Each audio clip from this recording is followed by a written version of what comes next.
So, I wanted to do um, a review of This Guilty Land from Hollandspiele Games. This just came out about a week ago or so, and I had seen the announcement from Tom Russell, who's the designer, and I don't know when, maybe a year ago. I forget how long he had been working on it, but so I knew it had been in development. I knew what the subject was. A controversial subject, and that the subtitle is "The Politics of Slavery in America." It's a very evocative cover. Tom wrote a great blog post about the cover, how what his decisions on why he wanted the cover to look the way it did. So you can check out the Hollandspiele blog for details on the images that he used, their historical significance. I thought it was very, very well done, very interesting. As somebody who loves to go on, and if anybody's watched my videos, they're familiar with my rambling on war game, or board game in this case. This isn't really a war game, but my focus is on war games, and I'm usually obsessed with war game cover art, war game artwork in general. So any discussion of box cover art is always going to be interesting to me. So it was interesting to read his reasons and the decisions he made for the cover, all of which I agreed with, of including a very stark image of slavery on the cover, and then the profiles around it are key abolitionists from the era. So the subtitle, "The Politics of Slavery in America," is, if you look at it analytically, it is an antebellum political simulation. And simulation may not be the right word. I mean, it's attempting to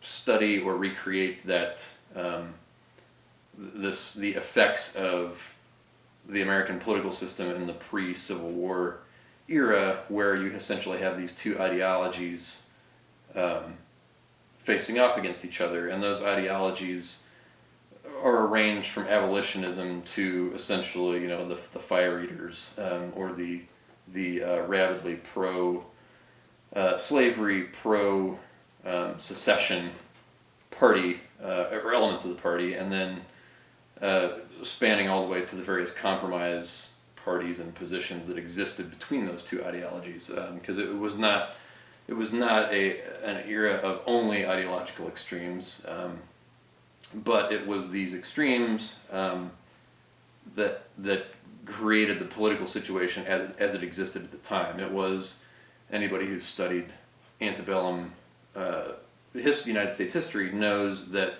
the political system at the time was a constant push and pull between slave states and free states, and that was the attempt by slave states to maintain a balance of power in the country, and vice versa with the free states seeking to prevent further expansion of slavery, and the slave states attempting to continue expansion of slavery in order to maintain balance of power.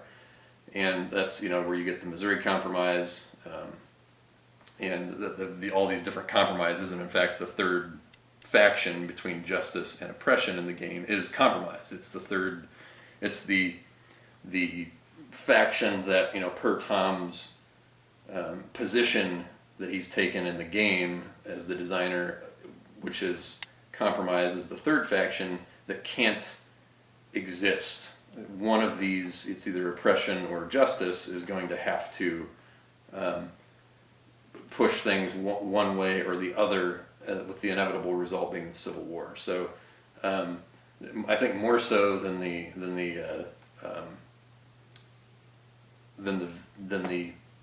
topic of slavery in the game being controversial, because the game, as Tom's clear to point out in his intro and the rule book and in the design notes, The game's not about the lived experience of slavery. It's not about the slave trade.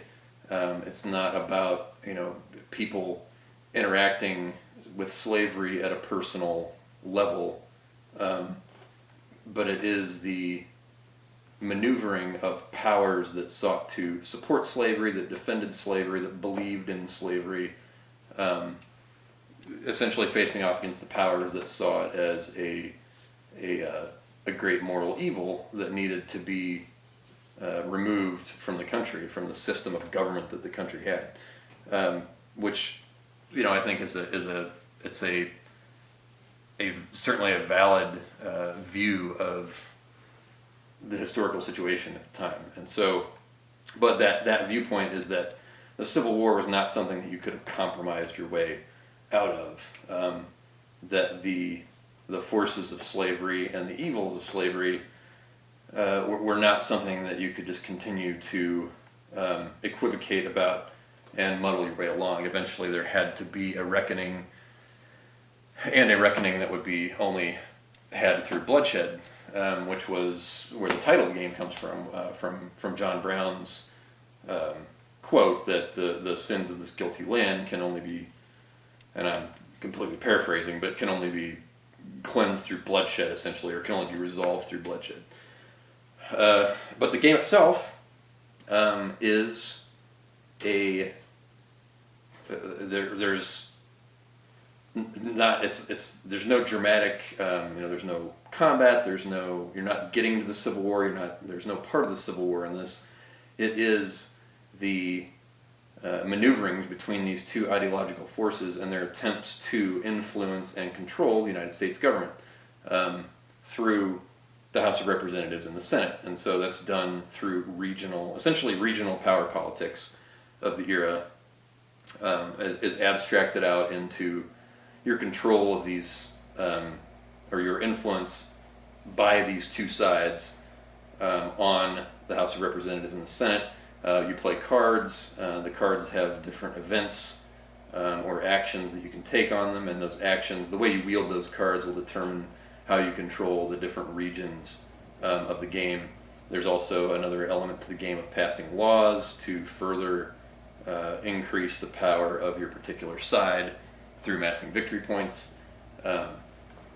My playthrough, and this is a review of one playthrough essentially, but I did want to do a review of it. I didn't actually do a playthrough video, which I usually do. Here I didn't, because I kind of got wrapped up in the game, and it plays pretty quickly. And I was playing it solo, so you're not going to get a true experience, especially in a game like this, where a lot of the interaction in the game is through suspected intentions of the other player. The game has each side has the attempt to put cards in reserve, essentially laying them face up on the board and not as sort of a hand. There's the cards are laid out face up in the events area, and you can play cards from that events area and move them into your reserve, and then from when you play your cards from the reserve, they can do different things than they would do if you were playing them directly from the events area, and that allows you to use so you can use those the reserved cards in a different way than you're using the cards in the events area, and your opponent has the opportunity to react to cards that you play. So they may know what you're going to play. They may know that you want to play something from your reserve as opposed to the events area, and so there can be a lot of mental fake outs that way. Somebody may think, okay, I'm going to save a certain number of cards to block my opponent's events because I think they're going to do this, and in reality they do something else. It's hard to solo that kind of game of bluffing that this can create, as opposed to where you would, a typical hex encounter war game that doesn't have any hidden information, where you're really just playing both sides the best that you can. There's not usually a whole lot of bluffing in the movement of troops and stuff that happens in a tactical game, for example. But nonetheless, I was just excited to try it out and see how it worked, and so I played it solo. It ended up being a victory for oppression, and my first impression. So the way the game sets up is oppression is in control of the House of Representatives and the influence in the House of Representatives by I think 7 points, um, and then your card play and things like that can swing that, can either increase oppression's influence or decrease it over to the influence of justice. And the influence in the House of Representatives is how you get laws passed. And so I had a very difficult time as justice of swinging that influence in the House of Representatives, which is largely accomplished either through the census cards, the 1840 census and the 1850 census, which adds more influence squares on the board per region. So it adds more influence for the Midwest region, and I think for the Deep South region. So that's one way that justice can potentially get more influence in the House of Representatives. But the other way you have to do it is through playing cards out of your reserve. And your reserve is managed by increasing your organizational level, your org level, which starts, I think, at 2 for justice and 1 for oppression. And you can increase that through organization cards. And so I had increased my org influence through justice, but oppression was able to increase theirs as well, and it was hard for me to play cards out of my reserve, which is the best way to flip House of Representatives influence. Because that's when you play public opinion cards out of your reserve, you can influence, you could swap out influence in particular regions, but if your opponent has public opinion cards in their reserve, they can block a certain number of those actions. And so it was very difficult for me on the justice side to swing that oppression influence the House of Representatives in order to get a chance to pass laws. So unless I was missing something in the rules, your laws, if you try and pass a law card, it's not going to go anywhere if you don't have the influence that you need in the House of Representatives. When it comes to the Senate, you can better get your laws passed by playing public opinion cards that can swing the compromise faction votes, the opponent's compromise faction votes to your side. So the Senate was easier to maneuver, but the House of Representatives seemed like a very difficult hurdle for me initially as justice to deal with. Since oppression started with the influence in the House of Representatives, they were able to pass laws easier. I passed a law right away, and I think it was an anti-federalism law right away with oppression that immediately started up a 2 victory point per turn engine for them, because you collect, laws are a good way for you to collect turn over turn victory points. So that gave oppression this huge pile of this just continually generated victory points, and justice did not have this source of victory points. And so it looked initially in the game like, man, it's just going to be a total blowout for oppression, because I'm not able to generate victory points with justice.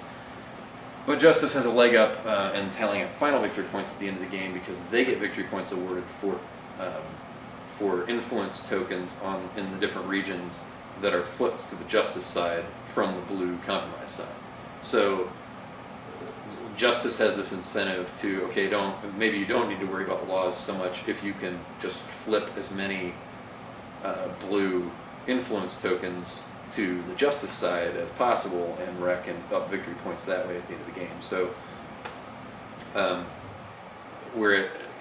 in terms of turn over turn accrued victory points, it was looking like oppression was going to run away with it. At the end of the game, I think oppression only won by 3 or 4 victory points. So, again, passing that law was kind of the winner for oppression. And I was only able to pass 1 law the whole game. I don't know if that's typical of law. I mean, you can win automatically if you manage to push the law track to one side or the other for 3 different of the laws. There's 4 types of laws you can pass, and I can't remember the number of squares the total number of laws it would take per side from the starting positions to get that auto win. It's probably 5 or 6 maybe, because I think at least for oppression, tariffs is 1 away from their full side of of the track. So I don't know how many laws would be typically expected in a game to pass, but I was only able to pass one very early on with oppression. After that, oppression had trouble building up their org. They had trouble getting organization cards, so their reserve was limited. So that kind of limited the influence that they could get, and so Justice was able to play a lot of public opinion, start flipping influence, and get control of the votes in the Senate, or get more blue and Justice votes in the Senate by controlling the various regions of the board. And so oppression was having difficulty responding to that. So it reached a point where even though oppression had the influence in the House of Representatives, that Justice was having difficulty swinging. Oppression could get manipulated in the Senate by Justice, which had more cards to pull those Senate votes their way to block laws that oppression would try and pass. So still a fascinating interplay between the two powers. I love that there aren't really good pre-war, antebellum, pre-Civil War political games out there. I mean, this is one of the only ones I can think of. So it did get me thinking about a game that I played. I have it here. It's this game, old computer game from SSI called No Greater Glory. And this was a game that simulated the Civil War, and it was largely a military simulation. I'm looking to see if there's a date on it, because I'm going to say it was probably like 1990, maybe. But one of the awesome things about the game, I cannot find like a copyright in here. One of the great things about the game, though, was that at the beginning of the game, whether you're either playing the North or the South, you are Lincoln or Davis, and one of the things you have to do is assemble your cabinet. And your cabinet, you have a list of politicians, historical politicians from that time, each with they're a different region that they're from, and then different skills that they have for the different levels of the cabinet positions. So some of them are skilled at military administration, others are skilled at diplomacy, others are good for law and order, your attorney general type player or type character.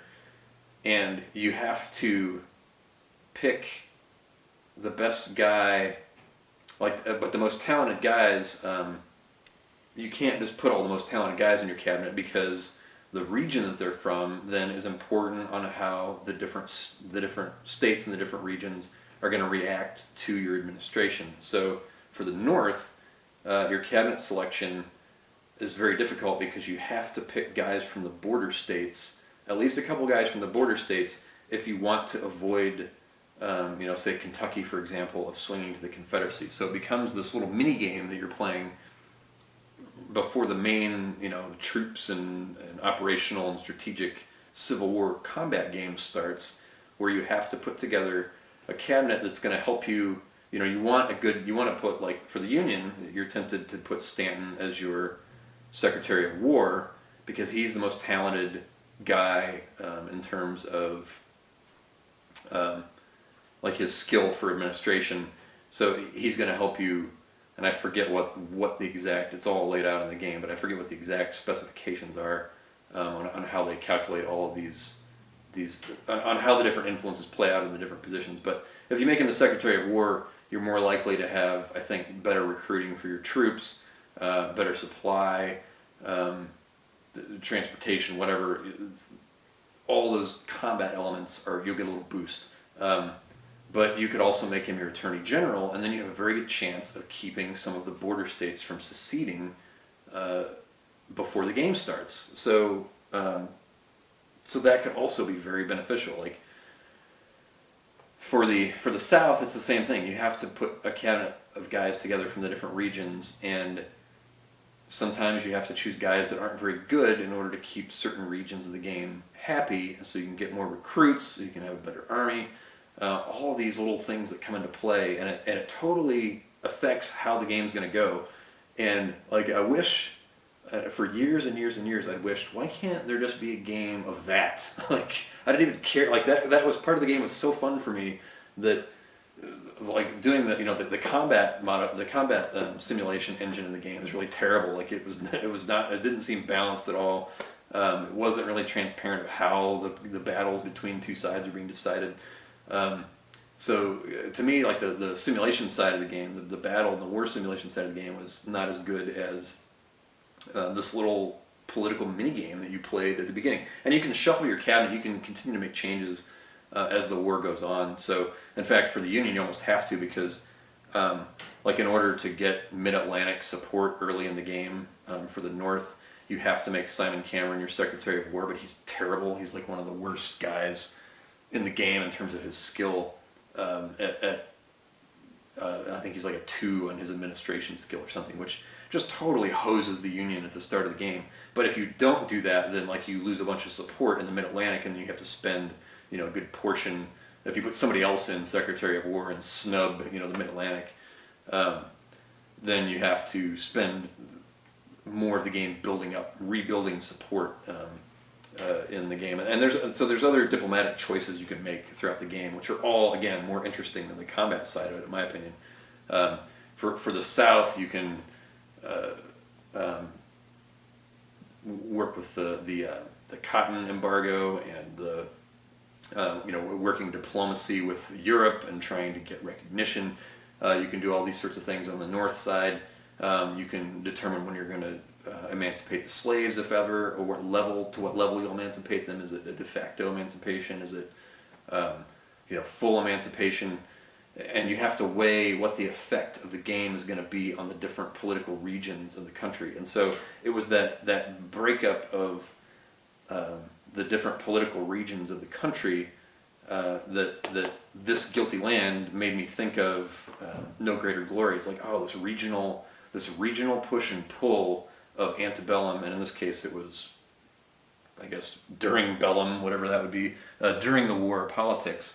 That's what it was. It was these regional fights between these competing factions, and when it came down to political party, there was a lot more going on.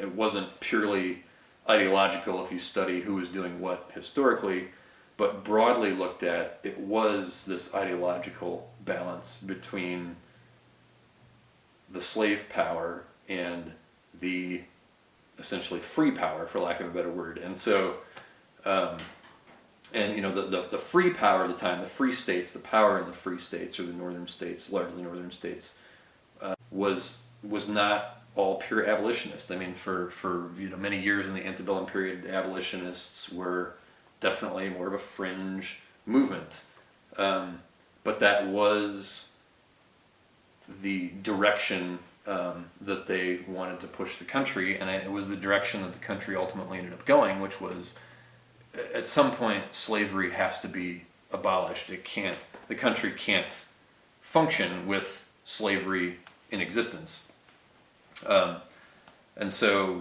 that was that regional push and pull and search for votes and search for influence and search for power was very much what antebellum politics were. So that was one of the reasons this Guilty Land is very interesting to me, was that simulation. And again, it's not really a simulation because it's very abstracted, but just even any sort of playing in that that world of that kind of politics, that particular very polar type of politics at the time was fascinating for me. And so, and again, reminding me of this old computer game that allowed you to simulate that political fight of the time, which was very interesting. That the country, I mean, because all of that antebellum political maneuvering, it was all this compromise. It was, how can we keep how can the slave states keep themselves in the game, so to speak? Because geographically they're more and more limited. That's why you get the Mexican War, which is to try and bring in more territory for the southern states to expand slavery, so they can maintain the balance of power in the government. Because the great fear of the slave power was that if the slave states became outnumbered by the free states, that eventually they would just abolish, the free states would use that their power to pass laws that would abolish or otherwise curtail slavery. And the slave power's entire livelihoods and incomes and net worth were all in slaves. And so it was so intertwined that the extinguishment of slavery would have just ruined these people's complete economic fortunes, and so they were tied into it. And not that was just purely mercenary. Oh, they didn't agree with slavery, but hey, because they were their livelihoods depended on it, that it was a necessary evil. No, that's not true. Now, maybe some of them, some minority of them, may have felt that way, but no, these politicians were people who believed in it. That's what one of the cards talks about. John C. Calhoun's, positive good. They believed in it. They believed it was a positive thing. They defended it as right. In some cases, morally right. This was what they believed. These more modern interpretations that they were content to let it die. It would have died naturally, and they were forced into it, and they never really believed in it. No, if you read any speeches or writings of Southerners, particularly the fire eaters, prior to the war, it's all a resounding defense of the necessity and the good that slavery brought to the country, and that's just fact of what the antebellum political situation was. And for the free state side, it's not as though every free state politician or every politician that would represent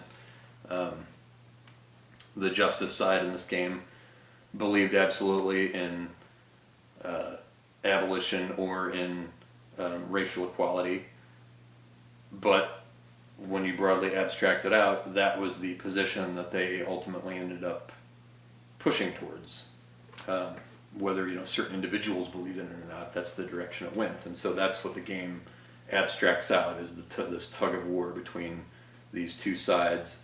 One side which would ultimately lead to the abolition of slavery, and the other side which would lead to its perpetuation.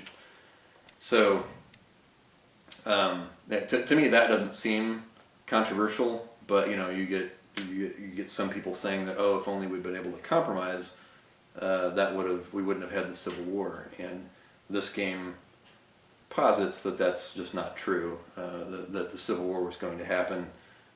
Compromise was not going to be able to stop it because of this just divergent belief in this moral evil.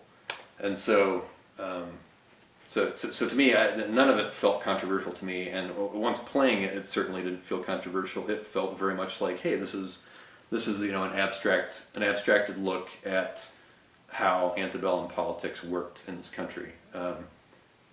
Everything tied into preserving, at least for the southern states, into preserving or expanding slavery. You're not going to find an example of where the South would pitch in on something that was going to curb slavery, if it led to something else that they wanted, because there really wasn't anything else that they wanted. All of it was the perpetuation and defense of slavery in order to preserve. You could tie other things into it, preserving economic position, looking at territory, all the reason that the southern states were in favor of expansion of territory, into the Caribbean or into Mexico, was not to, let's increase trade for the whole country. No, it was to get more territory to make sure that the slave states would not be outnumbered by the free states. So it's just, everything was tied into it, and there was no way to extract it. So, so to me, it doesn't feel like this is some sort of controversial position. That's just what antebellum politics was. It was a constant tug of war between free states and slave states. And the game doesn't, it's not one of those where, oh, if the Civil War happens, you lose. And there's a game that does that. And I can't remember if it's Founding Fathers, or Founding Fathers is one game that does that, where the Civil War, if the Civil War breaks out, you all lose. But some games that, and Founding Fathers is the only one I can think of off the top of my head that actually simulates, or again, abstractedly simulates antebellum politics in the country. That starts earlier than this does. This is starting in the early 19th century. Founding Fathers starts at the founding of the country, so you're dealing with later 18th century, very early 19th century. And that's a fun game. I enjoy that game, but it doesn't get into this much more slave state, free state era, where the politics got particularly violent and dangerous in terms of where the country was heading, of the conflict between these two powers. So it's still an interesting game, but This Guilty Land was more interesting to me just because it dealt more with specifically pre-Civil War issues and events. And all the event cards are like that. It's about these all these famous sort of pre-war events of violence by one side or the other, of the press and the speech making of politicians of one side or the other leading up to that. So just really cool event cards, really cool historical nuggets of information from this era. And the game itself, very enjoyable from a I guess tension position, because it did feel very tense. I was concerned about oppression running away with it from a victory point standpoint, but I never felt like the justice was on the verge of losing via an automatic victory or something like that. They felt very much in it in terms of the influence they were getting, but they weren't generating victory points, which is ultimately how you win the game. So that's where my concern was, with the tension of what was happening in the regions, of how the two sides were interacting with each other, was very good. So from a gameplay standpoint, really enjoyed it. Component-wise, it's typical of Hollandspiele's other games. It's got the laser cut counters, very thick counters, no counter printing issues or anything like that. I haven't had, I had that issue happen once with one of the games where I had a misprinted counter sheet. But haven't had, the counters are clear on both sides. There was one of them where, one of the sides, the back side, usually seemed like sometimes like it would be a little bit fuzzy, or like the printing was offset a little bit. No, none of those cases, and I haven't seen those issues in the past several games that I've had from Hollandspiele. So I think they've fixed any issues like that. Cards are very nice, very easy to shuffle. Playbook in here, rule book. I think both full color. Yeah. Clear and concise. I didn't have too many issues with the rules. I did have to do a lot of rule lookups just because I was having trouble remembering. And there is, there's a player aid that shows you what the different actions are. Uses a lot of symbols to explain what to do. My problem was just never being able to remember what exactly the symbols meant, because they are a little detailed. Some of the actions you can do are a little bit detailed to be reduced to symbols, if that makes sense. But a nice sequence of play, full player card. Gorgeous map. That's a fairly nice size map with some great just artwork, evocative of the era and of the political nature of the game. Cole Worley did the artwork on this, and he's done. He did PAX Premiere, designer of PAX Premiere, and Root just came out, and himself a talented graphic designer. I know he's done some graphic redesigns of games. I want to say one of the Eklund games, whether it's Age of Renaissance or something like that. So he knows what he's doing. I've always enjoyed his work and his games. I nominated him to be Geek of the Week on Board Game Geek a number of years ago, just because I liked what he did. So cool to see him involved. He also designed an infamous Traffic from Hollandspiele Games, which I have not played yet, but need to. But definitely recommended. And I'm not ashamed to say that I enjoyed playing the game. I know it's a difficult subject, something that people I think are right to be cautious about when treating it as a game, which and Tom talks about this too in his blog post or designer notes. I forget where specifically, but it is a subject that does need to be treated cautiously. It shouldn't be treated frivolously. I don't think designing a game about it is frivolous. And in my opinion, this is a particularly an educational game in terms of an understanding of how, a broad understanding at least, of how politics worked in this era in the country. It was a political system focused on two power bases of a slave power and a free state power. And everything that politicians were doing at the time was tied into preserving that power balance. So, in my opinion, that's educational, and I think you can enjoy playing that. Somebody has to take on the role of oppression, and that's something that any right-minded American would not want to do. Any right-minded person, not just American, would not want to do. You don't want to be in that headspace of saying, I support this moral evil, I believe it's good. But I think from an educational standpoint, we have to understand that there were people that did that at the time. There were people that believed slavery was a positive thing, that it was a moral good, that it was sanctioned by God. These were people that believed this and defended this, and we have to understand that as part of the history of our nation, that there were people that defended this, fought for it, and defended it. And that's just part of the tragic history of this country, and it's worth understanding that. And I think this game can help people understand how that worked. It can be educational from that standpoint, that those people existed, they had names, and they ended up on the wrong side of history in that regard, and we need to know that. Very well done game, very interesting, a good learning experience, I think. It's certainly, as a game, it's enjoyable to play. There's tension there, there's depth, there's lots of strategic choices you can make. So it has everything it needs to be successful as a game. It has a very a heavy topic, if you will, that I think is something that we should all take the opportunity to study and to learn more about. So there you have it. A look at This Guilty Land. I wanted to do I haven't done an on-camera review in quite a while, but I thought this deserved one.